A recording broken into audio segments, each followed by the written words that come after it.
Semaine 3, jour 2. Bonjour et bienvenue à notre série d'études méditatives Dieu au quotidien sur la lettre de Paul aux Romains. Aujourd'hui, nous allons nous concentrer sur le verset 21 du 3e chapitre qui marque un tournant majeur dans la réflexion de Paul sur le péché, car il nous donne le verdict de Dieu sur le péché, le verdict de la justice. Mais maintenant, la justice de Dieu dont témoignent la loi et les prophètes a été manifestée indépendamment de la loi. Les deux mots « mais maintenant » sont les charnières sur lesquelles la lettre aux Romains s'articule. Ce sont des mots puissants, mais maintenant. Cette expression est puissante, on la retrouve dans plusieurs textes du Nouveau Testament. Parfois, seul le mot « maintenant » est utilisé dans le même sens. Je vous invite à en découvrir quelques exemples. Dans Éphésiens, au chapitre 2, verset 13, la Bible dit « Mais maintenant, en Jésus-Christ, vous qui autrefois étiez loin, vous êtes devenus proches par le sang de Christ. » Encore dans la lettre de Paul aux Éphésiens, au chapitre 5, verset 8, la Bible dit « Si autrefois vous étiez ténèbres, maintenant vous êtes lumière dans le Seigneur. Conduisez-vous comme des enfants de lumière. » Dans sa lettre aux Colossiens, au chapitre 1 et au verset 21 et 22, Paul dit « Vous qui étiez autrefois étrangers et ennemis de Dieu par vos pensées et par vos œuvres mauvaises, il vous a maintenant réconciliés par la mort de son Fils dans son corps de chair pour vous faire paraître devant lui saint, sans défaut et sans reproche. » Dans sa première lettre aux églises d'Asie mineure, au chapitre 2, verset 25, l'apôtre Pierre dit ceci. « Vous étiez comme des brebis égarées, mais maintenant vous êtes retournés vers le berger et le protecteur de votre âme. » Je pense enfin à l'homme à qui Jésus a rendu la vue et qui déclare dans l'Évangile selon Jean, au chapitre 9, verset 25, « Je sais une chose, c'est que j'étais aveugle, mais maintenant je vois. » Pour changer le cours de l'histoire, nous devons comprendre le péché et la vérité sur le péché. Nous avons examiné cela ensemble dans ces derniers chapitres. Mais ce n'est pas la seule vérité à comprendre pour qu'un changement se produise dans nos vies et celle du monde. Nous devons en même temps comprendre et saisir la solution que Dieu nous offre.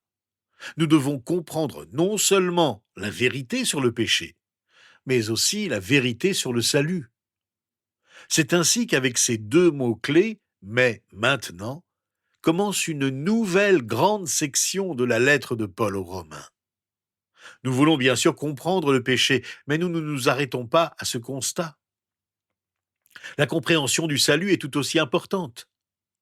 Nous verrons ensuite tout au long de notre réflexion sur la lettre aux Romains ce que Paul veut dire quand il parle dans sa lettre de la sainteté et de la sanctification de Dieu, de sa croissance en nous, de la souveraineté et la puissance de Dieu dans le monde, comment il le dirige, et enfin, comment nous pouvons le servir en servant les autres. Mais tout d'abord, examinons ensemble les versets 21 à 26 de notre chapitre. Le théologien australien célèbre Léon Morris considère ce paragraphe comme sans doute le plus important jamais écrit. Il contient en effet des vérités essentielles qui nous permettent de vivre toujours plus proche de Dieu. Nous allons donc l'aborder aujourd'hui avec un télescope pour dégager une vue d'ensemble sur l'enseignement qu'il nous apporte. Et les prochains jours, nous l'examinerons au microscope pour mieux saisir les détails de son enseignement. Commençons par lire ce passage, si vous le voulez bien, à partir du verset 22. « C'est la justice de Dieu par la foi en Jésus-Christ pour tous ceux qui croient. Il n'y a pas de différence. Tous ont péché et sont privés de la gloire de Dieu. Et ils sont gratuitement déclarés justes par sa grâce, par le moyen de la libération qui se trouve en Jésus-Christ. C'est lui que Dieu a destiné à être par son sang une victime expiatoire pour ceux qui croiraient. Il démontre ainsi sa justice, puisqu'il avait laissé impunis les péchés commis auparavant à l'époque de sa patience.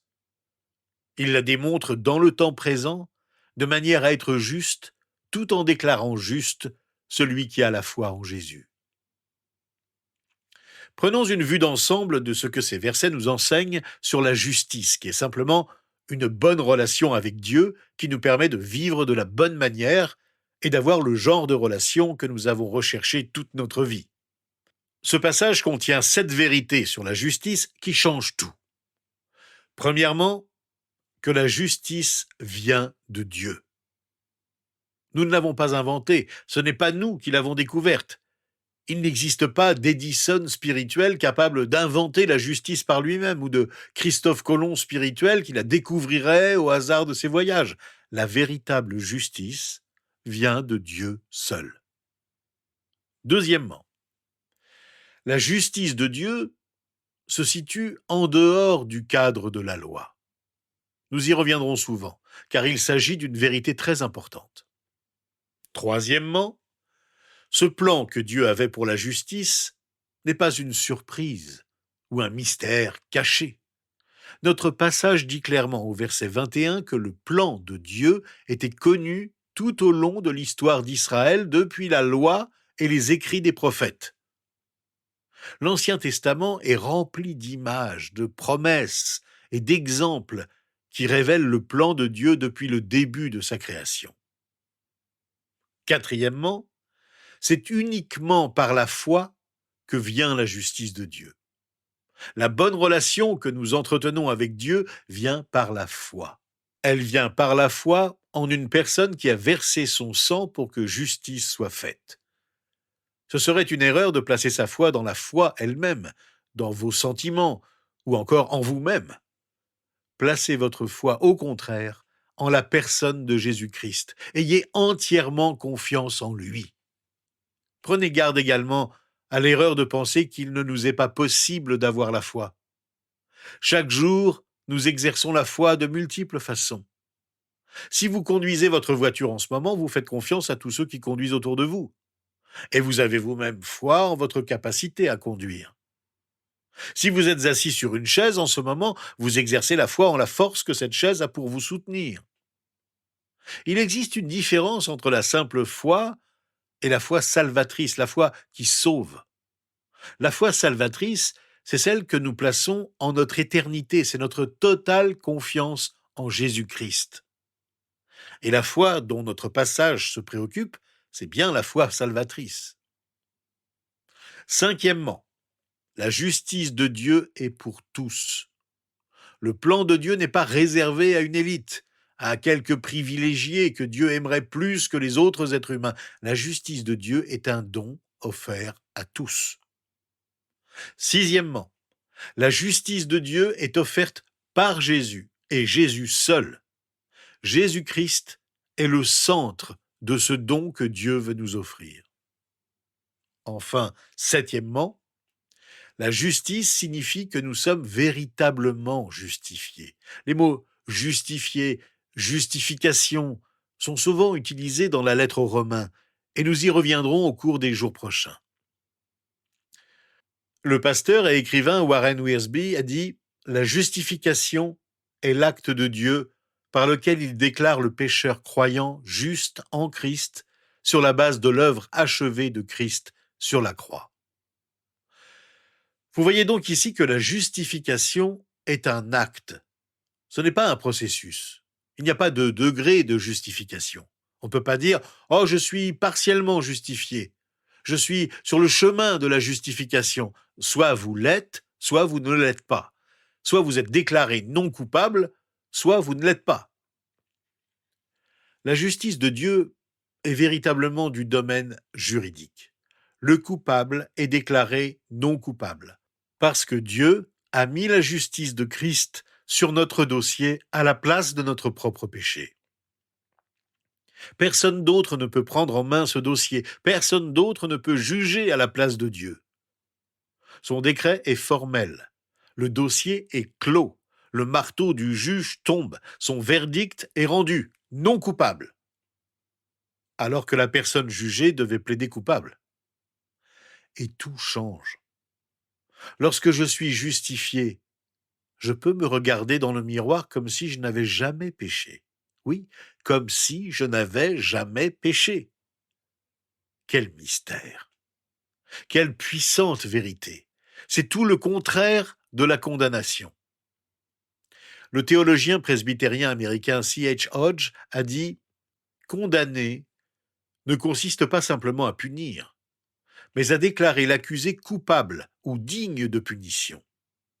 Or, la justification ne consiste pas simplement à remettre la punition, mais à déclarer que la punition ne peut pas être infligée de manière juste, que vous n'êtes pas en mesure d'être puni à cause de la dignité même de Jésus-Christ.